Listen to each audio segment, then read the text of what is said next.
Καλημέρα σε όλους, γιατί σήμερα είναι πρωί. Σήμερα θα δείτε τι κάνει η γάτα μου της αυλής, γιατί έχουμε και για μέσα, αυτή είναι Αιγαίο και την έχουμε έξω, δεν κάθεται έξω. Και ναι, σήμερα θα δούμε τι κάνει. Πάμε στο πρώτο πράγμα που κάνει. Γενικώς είναι να ξύνεται.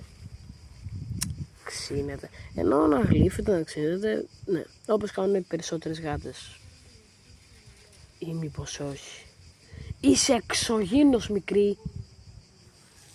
Τέλος πάντων. Κάτσε να τις κατασκοπεύσουμε. Είναι εκεί πέρα, τη βλέπετε, στη καρέκλα. Κάτσε πάω να την πιάσω. Την έφερα με κόπο. Με πολύ κόπο. Και ναι. Το πρώτο πράγμα που κάνει, ξέρετε, όλοι κάποια στιγμή θα πάρουμε τυχαία ένα τέτοιο. Δείτε τώρα, θα το κόψω με το πόδι. Είναι αυτό που φυσικώνουν τα μπαλονάκια, τις νερόπομπες. Άστο βρε.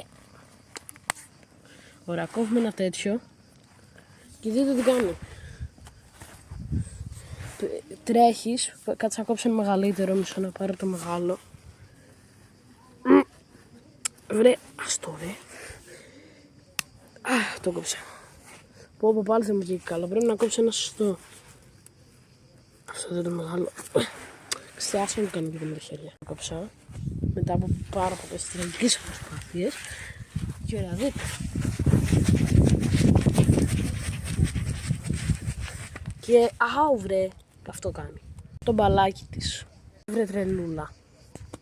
Πετάμε το μπαλάκι και πρέπει να σπάει και το πιάνει. Λαράκια που έχω μαζέψει από τις διακοπές μου στην Άξο, που μην νομίζετε θα ανεβεί το vlog σε λίγο. Τέλος πάντων, και με αυτό απλά παίζει όπως κάνουν οι περισσότερες γάτες. Το πιάνει, να δείτε και αυτό. Και όπως έκανα και με το προηγούμενο. Ωραία φίλε. Έχει πολύ ζεστή παιδιά εδώ. Για να γράψουμε στα σχόλια εσείς που πήγατε διακοπές το καλοκαίρι και πώς περάσατε. Αυτά από μένα τα λέμε. Και ξέχασα κάτι. Μου έχει διαλύσει το παρτέρι με τα φυτά. Ναι.